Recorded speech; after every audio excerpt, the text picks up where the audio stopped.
So let's say you've already got a goal, significant goal, a really ambitious one.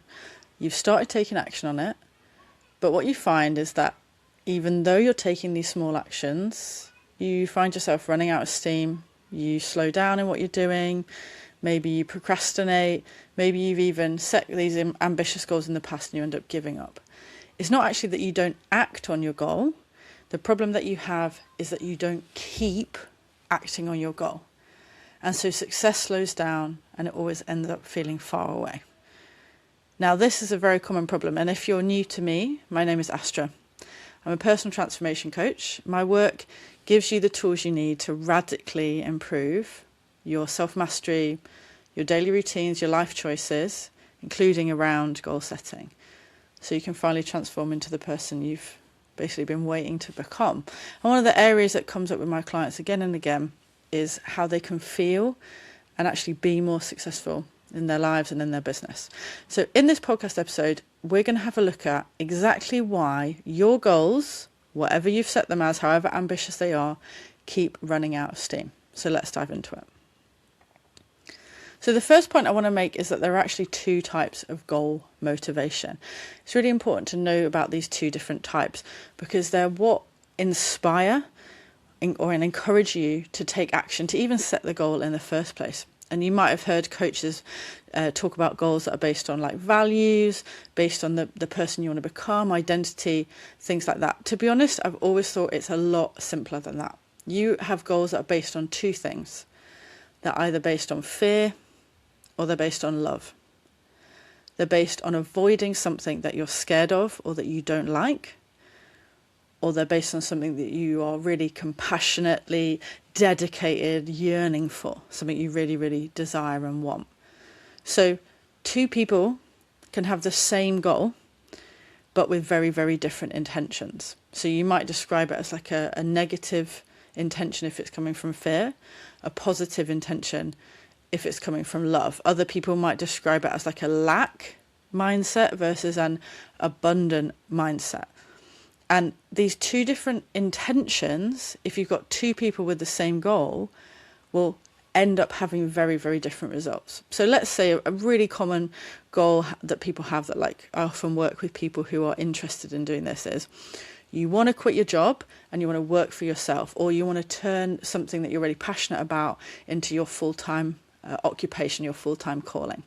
Now, do you want to do that because you hate your boss, because full-time work sucks, because you're afraid that if you don't actually pursue this goal, you're going to end up stuck in a dead-end job for years, be really unhappy and unwell?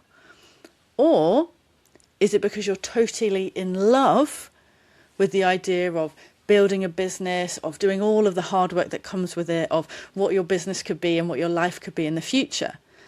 They're the same goal. The goal is to leave your job and work for yourself. But the intention is very different in both cases.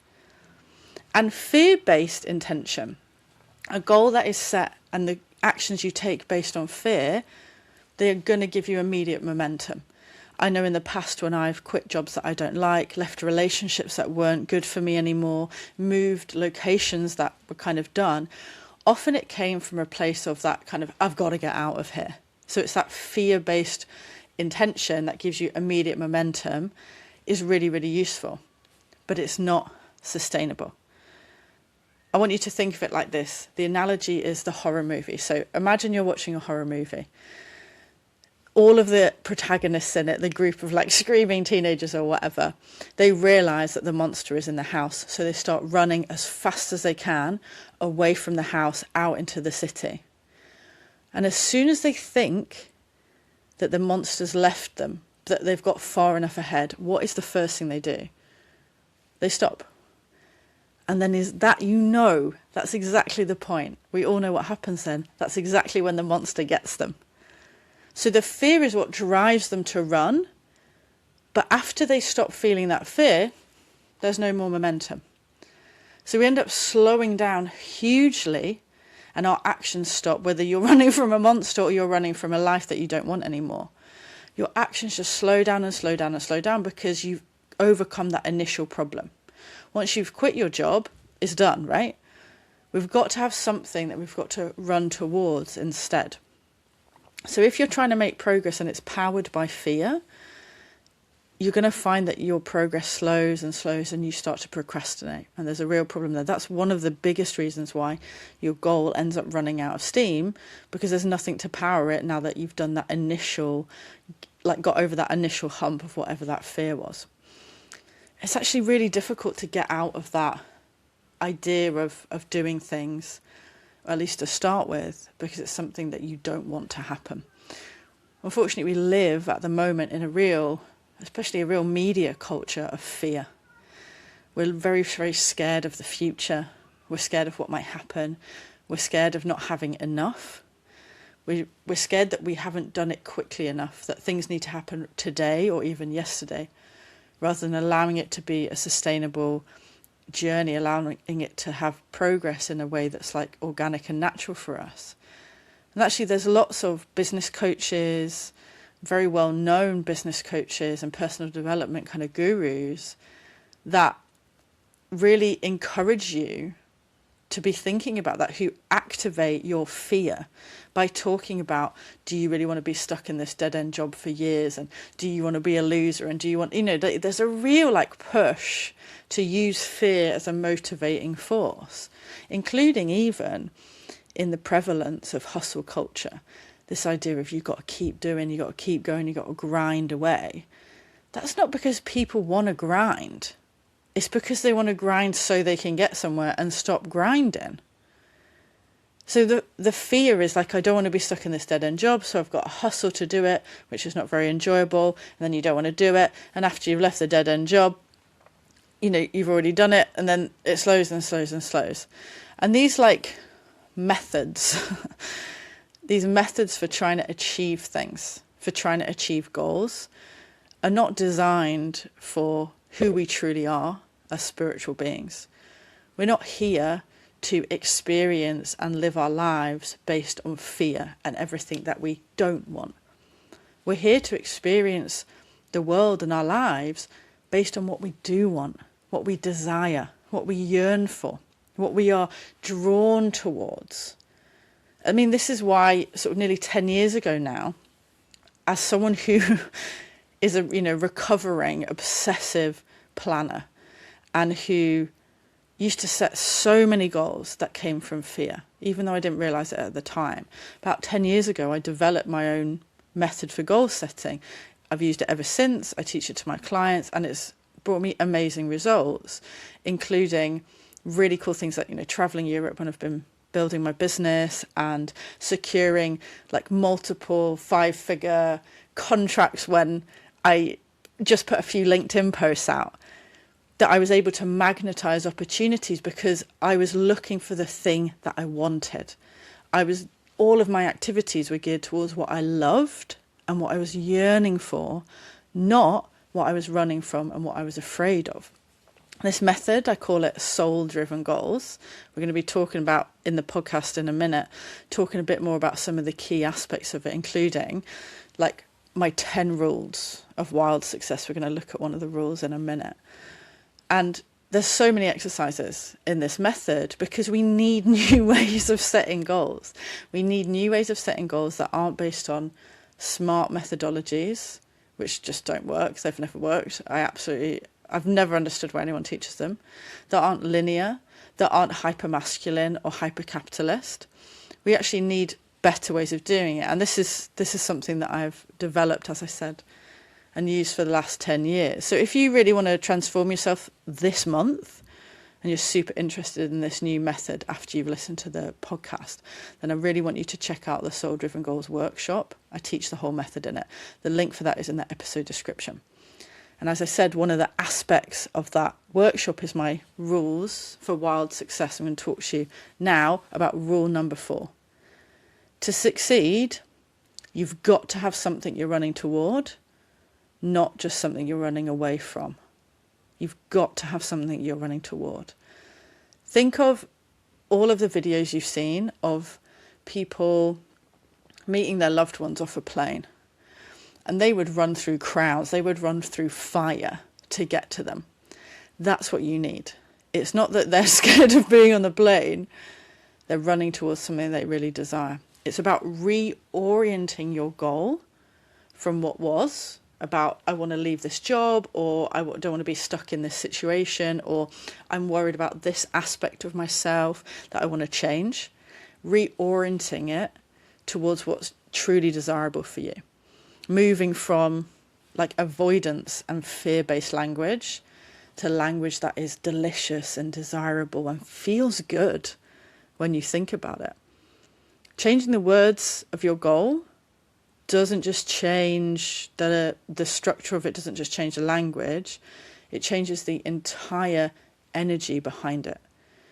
And this is why, if you've ever set a resolution for yourself, a New Year's resolution that uses the words like stop or quit or don't, they are much, much harder to achieve than resolutions and goals without those in. So if you say quit smoking, it's very hard to do that because the brain is just constantly thinking smoking, smoking, smoking. It doesn't really register the quit bit.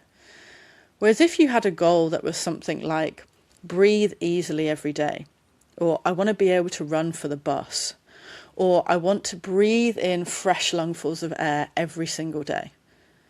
Can you feel the difference of that? And it's so much more desirable. It paints a picture of the world you want to live in and the person you're becoming as you go towards this goal.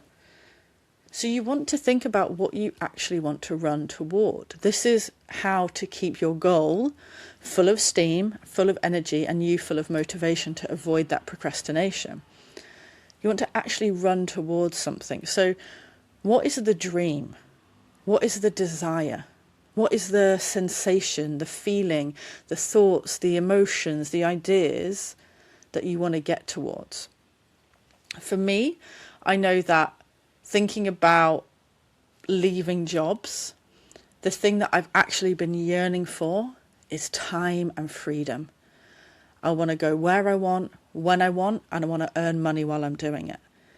It's about that freedom. That freedom is what I'm running towards. So the more I can focus on that rather than avoiding constriction or avoiding the stress of routines that I don't agree with, or like having to be at a certain place at a certain time because somebody else has set my schedule, that just keeps me in that mindset. Whereas when I think about, I want to be free, I want to be free to express and explore myself and the work that I do as much as possible. I want to be spontaneous. That's the dream. So what's the dream? What's the desire? What does it feel like? And when you find it, it will feel not only joyful and pleasurable, but there will be an element of relief. So imagine it like the horror movie. Imagine it like the tension in the horror movie. You're running because there's a tension, there's a tightness there. But when you're running towards something that you love, your heart is opening, your mind is expanding, you feel free. So you will know it when you find that language that's going to help keep your goal full of steam, keep the motivation going, because you're going to feel something that pulls you. You're yearning, it pulls you towards it. And it feels like a deep breath of fresh air. So let's look at some 3 key takeaways now. And this is the exercises, the key takeaways here I'm going to talk to you about are based on one of the exercises that are part of my Soul Driven Goals method. So the first thing I want you to do is, if you have existing goals, which I'm sure you do, I want you to go through each one and identify whether they are primarily based in fear or based in love. So think about, am I really loving and desiring and excited about getting this thing or achieving or feeling this thing? Or is this a goal based on something I'm afraid of? And it might be that they're a mix. So a nice way to do it is actually assign a percentage, like what percent of this goal is coming from a place of fear and what percent of this goal is coming from a place of love. And if you find that the majority of them are coming from a place of fear, it's time to do the second key takeaway, which is to rewrite what they're doing. Just pick one goal to do this. You want to practice this a bit at a time. So one of the goals that you identify as being coming from a majority like fear place, rewrite it, redefine it so it describes as closely as you can what you're moving towards, not what you're moving away from. So for example, if you have something in your goals that's about losing weight or changing your body shape, losing body fat, or some aspect of your physical appearance which is about changing your body, rewriting it, if it's fear-based, rewriting it to become about, I want to feel X, I want to feel strong, I want to feel healthier, I want to enjoy my body, I want to be able to move this or do that what you're coming towards. So rewriting the goal so it's about what you're running towards. And when you do that, just take a day, 2 days, and just sit with the difference of feeling in your body between the two versions of that goal. The one that's predominantly fear-based and the one that's coming from a place of love and desire for the future. Just sit with the difference. And if you still doesn't feel quite right, you can still rewrite it, make it better so that it's more about that love-based intention. But you're trying to understand that, really embodying what it means like to have a goal that you are genuinely motivated to continue with. The goal that runs out of steam is the one that every time you think about it, you freeze, you feel stuck behind a tree waiting for the monster to come and get you. You're scared, you're nervous, you're tense and tight, and so you don't take action. The goal that's based in love, the one that you're truly motivated about, that you want to work on and go towards and just can't wait to get started on it, right? Or continue with it, feels free and easy and big and juicy. So rewriting these, understanding the percentage of the intention, rewriting one of them, and just noticing the difference in your body is really going to help you. So I'm coming to the end of the episode now, but I just want to mention how you can kind of learn a bit more. So if you want to transform yourself this month around goals and really start experiencing some of this deep success, then as I mentioned, you want to check out the Soul Driven Goals workshop. And this is where I teach the goal setting method, including a very, very deep dive of the exercise above. I've been using it for 10 years. It took me from I was successful on paper, but I was totally numb in person, to actually living and breathing and celebrating my dreams coming true and feeling good about myself in the process rather than beating myself up because I wasn't doing enough. And I know you know what that feels like. So this is a video workshop that's on demand. It's available on my website. I've put the link in the episode description, or you can just Google Higher Love Soul Driven Goals and it will be the first result on your search engine.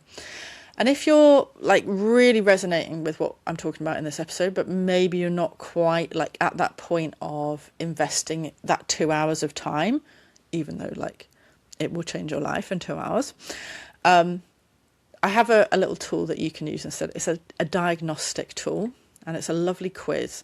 So the website for that is go.higherlove.co/goal quiz. The link is also in the episode description. The assessment tool is called What's Really Stopping You? Because I know that's one of the biggest things is we have these dreams, we have these goals, and then we get stuck and we don't know why. And once you find out why, you can solve it quite easily, right? It's just the finding out what's actually stopping you. So when you answer those questions on that quiz, you'll get a personalised result of the one thing that you need most of all right now to help you make progress and start feeling successful. And then after that, I'm going to send you a short series of emails to help you do it using some of the key ideas from the Soul Driven Goals method. As I said, links in the episode description for that What's Really Stopping You quiz, or you can visit go.higherlove.co/goal quiz to get started. Thank you so much for listening, and I'll speak to you next time.